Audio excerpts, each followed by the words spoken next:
বাংলাদেশ এখন পৃথিবীর ৩৫তম শক্তিশালী দেশ, যা গত বছর ছিল ৩৭তম। এই প্রথমবার মিয়ানমারের চেয়ে শক্তিশালী অবস্থানে রয়েছে বাংলাদেশ। কারণ মিয়ানমার এখন ৩৭তম শক্তিশালী দেশ। তাই আজকের প্রতিবেদনে তুলে ধরব কীভাবে সমরাস্ত্র কম থাকার পরেও দিন দিন শক্তিশালী হচ্ছে বাংলাদেশ। ২০২৫ সালের শীর্ষ সামরিক শক্তিধর দেশগুলোর তালিকা প্রকাশ করেছে সুইডেন ভিত্তিক প্রতিষ্ঠান Stockholm international piece research institute. বিতর্কিত হলেও এটি পৃথিবীর সবচেয়ে গ্রহণযোগ্য সামরিক র্যাঙ্কিং প্রকাশকারী প্রতিষ্ঠান। প্রতি বছর নির্দিষ্ট কয়েকটি মানদণ্ড বজায় রেখে সামরিক র্যাঙ্কিং প্রকাশ করে। তার উল্লেখযোগ্য হচ্ছে অর্থনীতি, ভৌগোলিক অবস্থান, ম্যান পাওয়ার, প্রাকৃতিক সম্পদ, সেনা, নৌ এবং বিমান বাহিনীর সক্ষমতা। এর প্রতিটি মানদণ্ড যুদ্ধকালীন সময় প্রয়োজন হবে। তালিকায় সবার শীর্ষে রয়েছে মার্কিন যুক্তরাষ্ট্র, এরপরে যৌথভাবে সমান অবস্থানে রয়েছে চীন এবং রাশিয়া। এর পূর্বে রাশিয়া প্রতি বছরই দ্বিতীয় শক্তিশালী অবস্থানে ছিল। চতুর্থ অবস্থানে ভারত, এরপর যথাক্রমে দক্ষিণ কোরিয়া, ব্রিটেন, ফ্রান্স, জাপান, তুরস্ক এবং ইটালি। তালিকায় এবার ১২তম অবস্থানে রয়েছে পাকিস্তান সামরিক বাহিনী। বাংলাদেশ ৩৫তম শক্তিশালী দেশ হবার অন্যতম কারণ সেনা, নৌ এবং বিমান বাহিনী নয়। কারণ সেনাবাহিনীর সংখ্যা ১,৬৩,০০০, যা পৃথিবীর ৩৪তম বড় সেনাবাহিনী। এছাড়াও ট্যাঙ্ক, আর্টিলারি, রকেট লঞ্চার এবং ভেহিকেলের সংখ্যা বিবেচনায় গড়ে ৩৮তম অবস্থানে রয়েছে। এখানে কোয়ালিটি বিবেচনা আনলে বাংলাদেশ সেনাবাহিনীর অবস্থান হবে ৫০তম। বিপরীতে নৌবাহিনীর সংখ্যা ২৫,১০০, পাশাপাশি ৭টি ফ্রিগেট এবং ৬টি করভেট যুদ্ধজাহাজ রয়েছে, এছাড়াও ২টি সাবমেরিন। নৌবাহিনীতে আরও রয়েছে ৬১টি পেট্রোল ভেসেল এবং ৫টি মাইন সুইপার। কোয়ালিটি বিবেচনা আনলে বাংলাদেশ নৌবাহিনী পৃথিবীর শীর্ষ ৫০টি দেশের মাঝে থাকবে না। অন্যদিকে বাংলাদেশ বিমান বাহিনীর অবস্থা আরও শোচনীয়। কারণ ১৭,৪০০ সৈনিকের পাশাপাশি ২১৪টি এয়ারক্রাফট রয়েছে। সংখ্যা বিবেচনায় এটি পৃথিবীর ৪৩তম। কোয়ালিটি বিবেচনা আনলে পৃথিবীর ৫০টি দেশের মাঝে থাকবে না। তাছাড়া এয়ারক্রাফটের সার্ভিস অ্যাবিলিটি গড়ে ৬৫%। অর্থাৎ যুদ্ধকালীন সময় ২১৪টি এয়ারক্রাফটের মাঝে ১৩৯টি সার্ভিস দিতে সক্ষম। গড়ে ৭০% এয়ারক্রাফটের সার্ভিস অ্যাবিলিটি থাকা প্রয়োজন। বাংলাদেশ বিমান বাহিনীতে যুদ্ধ বিমান রয়েছে ৪২টি, প্রশিক্ষণ বিমান ৪৬টি, ট্রান্সপোর্ট ১৭টি এবং হেলিকপ্টার রয়েছে ৬৫টি। এত সমস্যা থাকার পরেও বাংলাদেশ এখন পৃথিবীর ৩৫তম শক্তিশালী দেশ, যার প্রধান কারণ ম্যান পাওয়ার।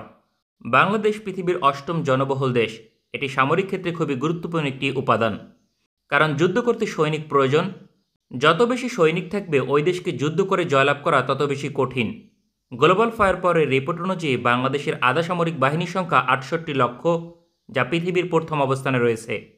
পাশাপাশি বাংলাদেশের প্রায় ১৭ কোটি জনসংখ্যা রয়েছে এই রিপোর্ট অনুযায়ী, যার ৩৯% যুদ্ধ করতে সক্ষম। অর্থাৎ ৬,৬১,০০,০০০ বাংলাদেশি যুদ্ধে অংশগ্রহণ করতে সক্ষম। এক্ষেত্রে কোনো শারীরিক সমস্যা নেই। স্টকহোম ইন্টারন্যাশনাল পিস রিসার্চ ইনস্টিটিউটের তথ্য মতে যুদ্ধকালীন সময় বাংলাদেশ ম্যাজিক্যালি সৈনিক সংখ্যা বৃদ্ধি করতে পারবে। অর্থাৎ সেনাবাহিনীর সংখ্যা স্বল্প সময়ের মাঝে বৃদ্ধি করার মতো অবস্থান রয়েছে বাংলাদেশ। যুদ্ধের প্রথম ৬ মাসে ১৬,০০,০০০ সৈনিক নিয়োগ দিতে পারবে বাংলাদেশ সেনাবাহিনী। অন্যদিকে যুদ্ধ ২ বছর স্থায়ী হলে ২৪ লক্ষ সৈনিক নিয়োগ দিতে পারবে। অর্থাৎ ইউক্রেনের মতো যুদ্ধ ২ বছরের বেশি স্থায়ী হলে বাংলাদেশ ১৪ লক্ষ সৈনিক প্রস্তুত করতে সক্ষম। যথাক্রমে তৃতীয় বছরে ৩৮ লক্ষ এবং চতুর্থ বছরে প্রায় ৫০ লক্ষ হবে। অর্থাৎ বাংলাদেশ সেনাবাহিনী চাইলে রাতারাতি সেনাবাহিনীর সংখ্যা বৃদ্ধি করতে সক্ষম। এই সক্ষমতায় বাংলাদেশ পৃথিবীর ১০টি দেশের একটি। কারণ এই ধরনের ক্যাপাসিটি বাংলাদেশের সামরিক ঘাঁটিতে রয়েছে। সাম্প্রতিক বছরগুলোতে সামরিক অবকাঠামো নির্মাণে ব্যাপক অর্থ ব্যয় করেছে বাংলাদেশ প্রতিরক্ষা দপ্তর, যার আওতাধীন রামু ১০ পদাতিক ডিভিশন, সিলেট ১৭ পদাতিক ডিভিশন, বরিশাল ৭ পদাতিক ডিভিশন গঠন করেছে। এছাড়াও দেশে নির্মিত হয়েছে বেশ কয়েকটি সামরিক ঘাঁটি।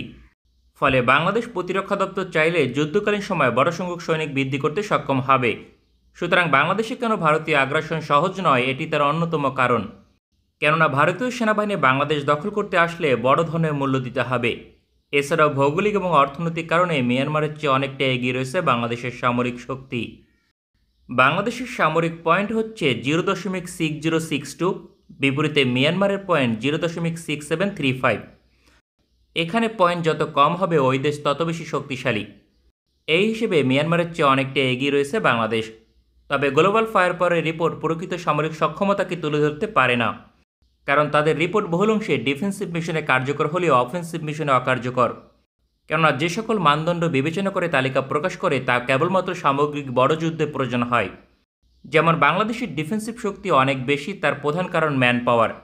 বিপরীতে মিয়ানমার যদি তাদের আধুনিক সমরাস্ত্র ব্যবহার করে বাংলাদেশের উপর আক্রমণ করে, বাংলাদেশ তার সঠিক জবাব দিতে পারবে না, কারণ বাংলাদেশের নিকট ওই ধরনের সমরাস্ত্র নেই। তবে মিয়ানমার যদি বাংলাদেশের ভূখণ্ড দখলের চেষ্টা করে তবে ব্যর্থ হবে, কারণ ডিফেন্সিভ অবস্থানে বাংলাদেশ মিয়ানমারের চেয়ে অনেকটাই বেশি শক্তিশালী অবস্থানে রয়েছে।